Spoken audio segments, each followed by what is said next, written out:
Good morning. How are we doing? So, what is your biggest struggle when it comes to losing weight, body fat? If you are coming in, drop that in the comments. I'd love to know. And I'm going to explain a few things about why it is so hard. Because if you think about it, most people have the best of intentions. Most people have probably lost weight, body fat before, but maybe struggle to keep it off.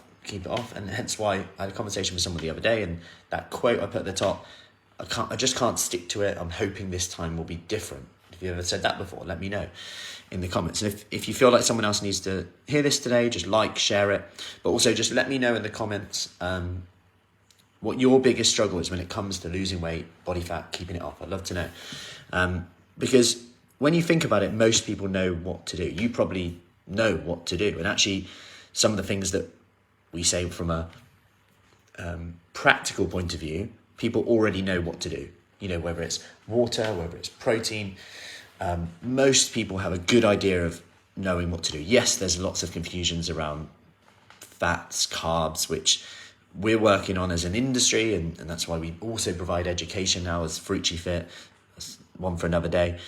But we are working on that as there's so much rubbish out there and the regulation is quite poor, but that's something that we're contributing to at the moment, which is exciting. And hopefully in years to come, maybe beyond our time, there'll be less noise, if you like, of real mistruths. Anyway, that's my passion coming out. Let's stay on track. So if we think that, speaking of staying on track, if we think that most people know what to do, whether it is, I just need to count calories, I just need to count points, I just need to do slimming well, whatever it is, like someone's done something before, they've done it for a certain time, but then it stopped working.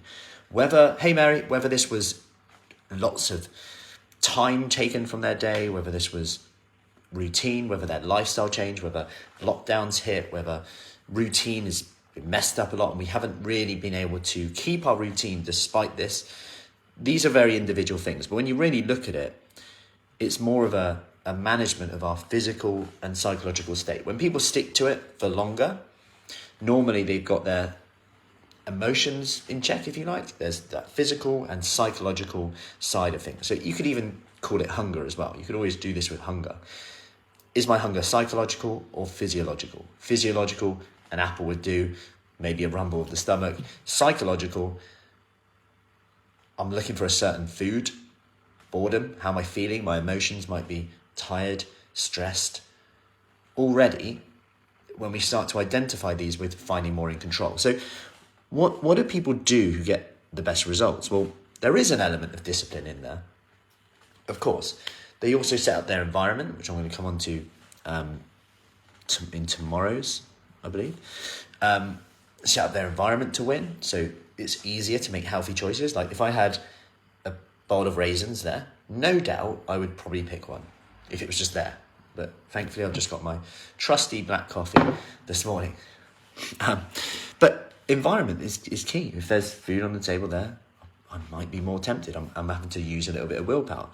If in the morning, and this is me personally, this morning, hence why this video is on at 7:18, right? I couldn't get up this morning for some reason. I was actually quite tired. But it set me back. Would I have been any more tired just getting up then? Or did I just tell myself I was tired and actually snoozed? I got up a little bit. No, my line is like 5:45. But normally I'd be up at 5. And that 45 minutes gives me that extra time before the kids get up. That is a very productive time for me. And I've actually lost that now, which does put me a little bit behind on my day, on my week even, because the amount I get done in that time is crazy. Now, there's a saying that says, how you do anything is how you do everything. How you do anything is how you do everything. And if you snooze the alarm in the morning many times, you're probably going to be on the back foot in the morning, then in the day. Then how does that then snowball into other decisions that you make? We're maybe then time poor later in the day because we're having to catch up. We're a bit more stressed about it now. Are we then maybe more likely to make worse decisions with our food? Then it comes back down, for me personally, I need to get to bed by a certain time. Otherwise, I'm chasing my tail a little bit in the morning. And who fails because of that? Me. But also, maybe I'm less productive. I have less time to do the things that I want to do. Kids, family, stuff like that.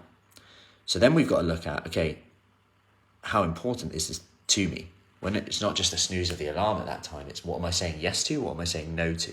And again, this is how we get our psychological management of physical and psychological self in this. And when you look at it, when you look at the research, every diet seems to work.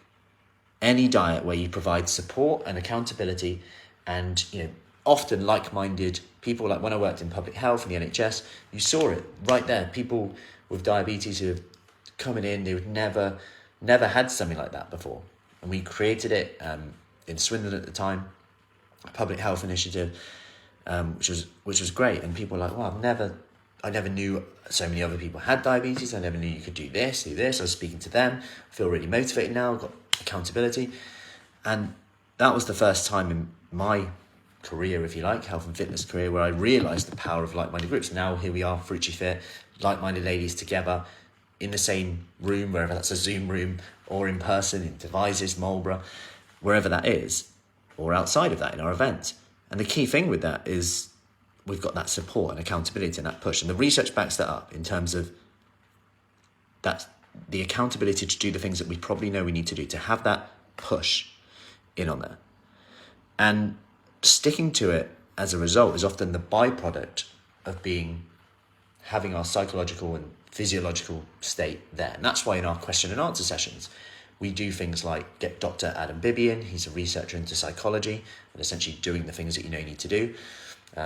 We've recently been on, as coaches at the team, been to a conference where it was all about body image, comfort eating, all of that type of things, and things that we're sharing now, because we never stop learning either. There's research coming out all the time in terms of what's the best way to approach different situations from a psychological point of view and a physiological point of view.